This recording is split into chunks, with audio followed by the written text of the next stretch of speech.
Hello everyone, in today's video I'm going to walk you through how to add Suica to a Samsung device. Currently Suica officially supports only iPhone, there is the Apple Wallet, and some Android devices sold in Japan that have Osaifu Kaita support.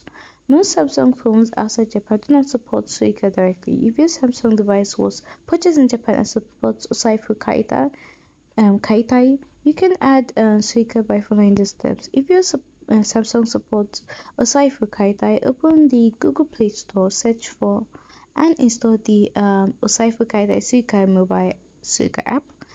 Launch the mobile Suica. Open the app and create a new Suica card or register an existing one. Set up payment method if you want to charge or top up your Suica balance. Now add Suica to your mobile wallet. Follow the prompts in the mobile Suica app to add the card to your device's mobile wallet system. Only if your Samsung has the required hardware.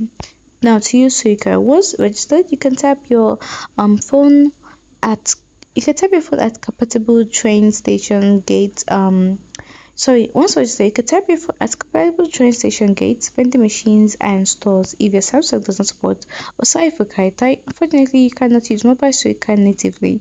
Here's some alternatives though. Use a physical Suica card.